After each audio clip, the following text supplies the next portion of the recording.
What's going on, everyone? We're back with another weekly watch list. So this is going to be my day trading watch list for SPY, QQQ, Apple, Tesla, Nvidia, AMD, Google, and Amazon. So those are the tickers that I watch on a daily basis. I have a lot of other stuff that I look at for swings, leaps, long-term investing, things like that. But this video is specifically focused for what I'm looking for, day trading setups only. All right. But before that, it's funny, it's ironic as I say only, but I do want to check in on some swings with you guys. So NBIS looking really good. Obviously, selling again up around this 110 doesn't really worry me whatsoever. It's a leap. January expiration next year, all good. This continues to be my stop loss. If we get a weekly close below this 75.56, then I will exit the leap. Okay, but looking good. Lots of profit taking right here after 6, 7 straight green days up. No big deal whatsoever. We have the HIMS leap. Keeping it, just letting it ride. It was size super small. It's a leap as well. It's down like 80% or something. But again, very small. It was like a $250 leap, just one. And I pretty much just sized it for 0.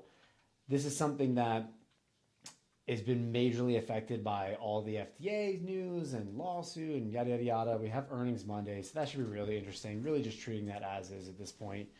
Let's see, Amazon looking really good, okay?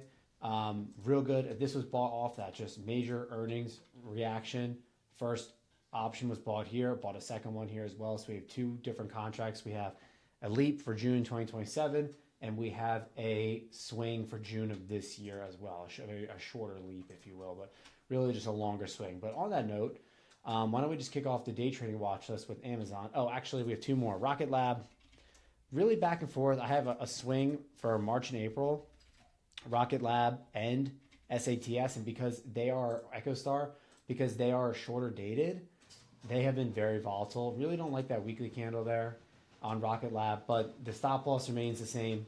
It's 61.23. If we get a daily close below this, I'll cut the position. I can see it. You can see I entered here on this red daily candle here in this demand when we held it. We'll see what happens. It's just been a lot of chop swings in general across the market. My session was closed. Hold on. All right, we're back. That was insane. Never seen that happen before. How's a man supposed to make a living around here? Anyways, back at the watch list, SATS, EchoStar, okay, space. Same thing here. Held this weekly demand. Entry was on the opening of this daily candle here on the 10th. And as you can see, we've been just chopping since. So got a nice little flag looking drawn here. So we'll see what happens. It's been rejecting it again. But again, stop loss is below 103.08. So let's see if we just range to death. I mean, this is a March expiration. So if we don't get some movement soon, you know, it's not going to be good. This isn't going to be 100% return on a swing. Like if we get above these daily highs here and even take it back to this daily high at 123 and I'm up, 40, 50% is what I'd imagine I'd be up, I'll take it right there. I'm not going to be looking to take this back to all-time highs. It's already getting destroyed by theta. All right, let's go back to the watch list. We'll actually kick it off at SPY, not Amazon. So previous day high, previous day low, above the previous day high. My next major area of resistance is this 4-hour supply at 695.47 down to 693.47. In the intraday, keeping this pivot on at 686.18. I'll be watching puts below that level down to the previous day low at 681.54. So if we zoom out a little bit here, we can see it a little bit better here. It was this high and this high here as well, this low. So it's a good pivot. Keeping it on the chart, I'll be a little more bearish underneath there. As far as even more puts, I'll be watching them under the previous day low at 681.54 down to 675.79. And you can see it really clearly on the 4-hour here. That supply zone. Like honestly, ever since we made this move down, I've just been slowly waiting. Again, it's been a lot of chop, slow range, been slowly waiting for price to get back up to the supply where I would expect to see a rejection. It looks like we might get that this week. So that could be something really good to watch. That's going to be a big theme here. Like if we go over to QQQ, it's going to be the exact same thing. If I go over to the 4-hour supply. So I'll be watching calls over the previous day high, 610.46 up to that supply. So that looks really, really good. As far as anything intraday, like again, keeping some pivots on there. Friday high, 608.51. The September high there, December low and previous day low at 599.24. I'll watch puts underneath this previous day low, which we've bounced down a few times. We made this low here on Wednesday held it on Thursday, swept it on Friday. So if that breaks, I'll definitely be watching puts down to 593.21 with an intermediate pivot here at 597.18. All right, so let's go over to Apple. So looking at Apple, pretty clean zones, previous day high, previous day low. Very simple plan. I'll watch calls over previous day high, half size, just because look at this trap right here. Really not interested in that. You know, I don't like that. Got over previous day high, trapped, boom, sold back off. So if this looks good enough, I'll be willing to take a stab at a half size at the 266.92 and puts below previous day low 258.17 down to 255.62. Let's go over to Tesla. Again, not day trading Tesla, but still mark the levels. Again, been in this channel right here. Again, like if I was trading it, I'll watch calls over the previous day high up to 416.93. Actually, really wouldn't be interested until we get over this. Previous day high here, Wednesday's high, up to 424.03. Looks pretty clean. And then below for puts, I'd be watching puts underneath this 404.10. However, again, buying, like this area right here does not scream at me for a good smooth move down. It looks more trappy in my opinion. I'd rather it get underneath 397.75 for a move down to 387. This is a lot cleaner down here. Let's go over to AMD and NVIDIA. NVIDIA, no interest whatsoever to break out this range. It's diabolical. So, I mean, I've just had alerts marked. I'll watch calls over 205. I'll watch puts below this 194.28, which is a very, very key level from the daily. It was this daily low right here, and here, 1, 2, pretty much just about balanced it here, swept it here.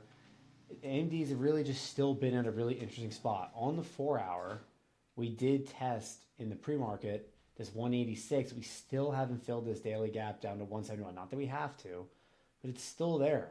If we get below 184, it seems like it's absolutely going to be down to 171. And man, I would love for that to happen. That would be so awesome for a swing trade. Grab some leaps, some AMD leaps.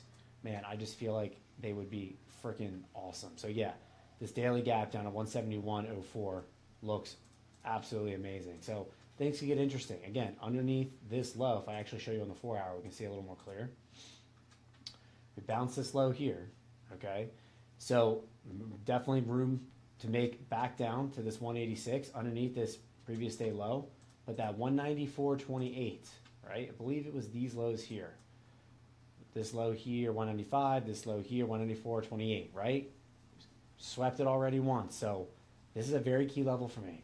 If we break and retest underneath this 194.28, absolutely interested in puts down at this next daily low at 190.72, but really back down to that former, highs on the 4-hour at 187, 186.65. Let's go over to NVIDIA. Man, that just would be awesome. I would love to get some leaps and swings on that right there. NVIDIA,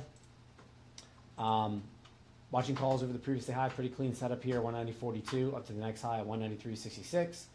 As far as puts go, really would want to get under this daily gap close of 184.97 down to 179.18. So if I go back to the 15-minute here, this whole 185, 186 area has been huge on NVIDIA. So I would expect some nice selling to come in under that. I just feel a little more comfortable underneath the daily gap. Could probably get into position here, trim here, and then hold, but we'll see.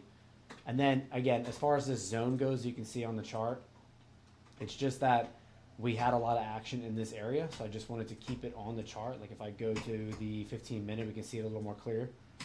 Low, low, lots of confluence in here as well. Holds in here, lots of chop, so I wouldn't expect a straight shot move down to 179.18. This could be something on the way. All right, maybe come in here and set a higher low. So let's go to Amazon and Google to wrap it up. Amazon has just been great. Seriously, it was a no-brainer buy off this earnings reaction. And for me personally, as far as calls go, I'll be watching calls over 212.81, this high here, which is over the current previous day high. As far as puts go, really not interested unless we get under this 201.01. As you can see, I have an NTZ here, a no trade zone, because it just looks very trappy in this area, right? We had this low here, turned into highs, turned back to support. If like price is under the previous day low, I mean, even this seems trappy down here to this 202.81. But this whole area here, honestly, it's a no trade zone, but it also looks good for like a reclaim long. I won't lie there. Like maybe we get down to these highs here at 201.48, somewhere in this zone, we pull back and we bounce here. Like I could see that happening. I'm just like, if I just didn't have this zone here and it was puts under 202.81 down to 201.48, like this low and this high, I just don't love that. So no trade zone for me personally. But Amazon, for my June swing, I'm really just looking for the 61 fib off the earnings, if not the daily gap at 222. And then obviously for the June 2027s, I would love to get back to all-time high, of course. That would be ideal. That's 18 months from now. And then lastly, Google. Google's been really dead, personally, until Friday. It woke up a little bit for sure. But this range was disgusting. So we have our previous day low down here at 303.83. I mean, I watch puts under that, but I just don't love trading back into this range. I'd rather be back under, and also shorting into 300. It's just not a great idea. Plus the daily 100 down here as well. So if Google can stay strong, I definitely love upside on this.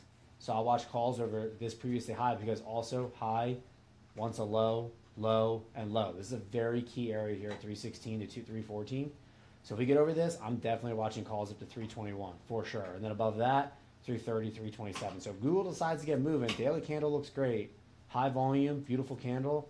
Man, there's a lot of room up here to this 330. So I'll definitely be watching that. So that's going to wrap it up.